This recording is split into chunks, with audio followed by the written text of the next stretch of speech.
ikke noget. Jamen geder har dem også, ikke også? De gør ikke noget. Det er sådan noget pluder.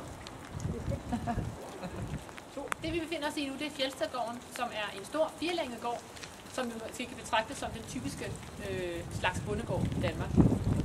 Noget, der er interessant ved den her gård, det er, at de sidste 100 år, den var i brug og blev beboet aktivt, inden den kom på museum. Der var den faktisk ejet af kvinder. Det vil sige, at det er kvinderne, der i folketællingerne stod som gårdejerske. Det hang sammen med, at manden på gården han døde i 1847, og enken, som jeg tror hedder Ane Poulsdatter, hun overtog driften. Det kunne hun, fordi hun både havde tjenestefolk, og hun havde en søn og en datter boende også, som var voksne. Da hun så døde, så blev det faktisk datteren, der overtog.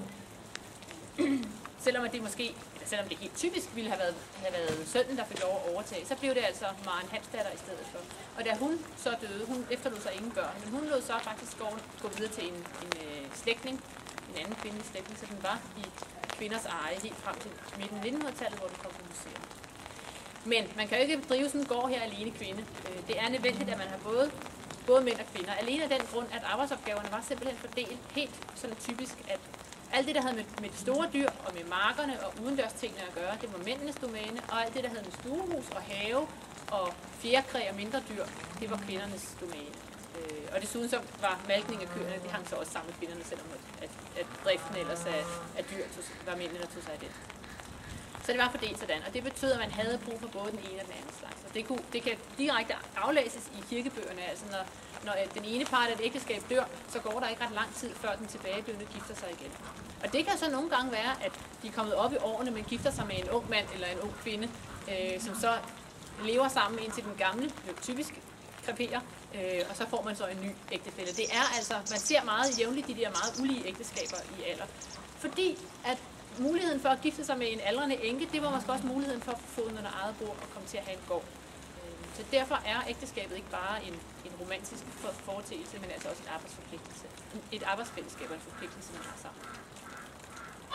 En af de opgaver, som var kvindernes, det var at tage sig af malkningen og at forarbejde mælken fra den kom ud og til den blev til noget spiseligt eller drikkeligt. Og det man har gjort til alle tider, det er, at man selvfølgelig har malket køerne, når de har givet mælk.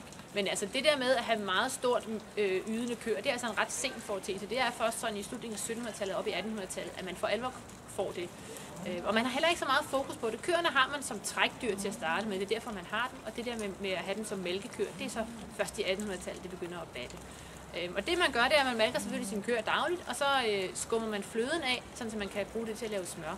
Og på små brug, hvor der ikke er så mange køer, der har man altså haft brug for at gøre det her ret mange gange, at have malket ret mange dage, før man havde fløde nok til at lave smør. Så det smør, man fik ud af det, det var måske fyldt med sod, der var rendt ned, og skidt og kanel og små fluer, hvad der ellers var inde i stuehuset. Fordi man havde flødebøtten stående op under loftet og ventet til, der kom nok. Så det der bondesmør, det har måske været det mest interessante.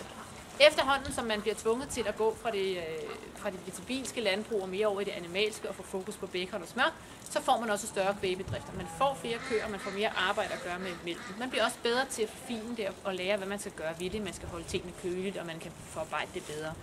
Og der begynder efterhånden at være kurser på nogle af højskolerne, også målrettet kvinder, så man kan lære mejerist-embedet ordentligt. Men efterhånden, som det der med at være mejerist, det bliver noget, der får rigtig meget status, og det bliver vigtigt, at man får ansvar for meget, så går mælkeriarbejdet faktisk også fra at være et kvindearbejde til at blive mandsdomineret, og det bliver mændene, der bliver mejerister på de nyoprettede andelsmejerier. Det kan kvinder ikke have ansvaret for sig noget, til trods for, at det er jo dem, der har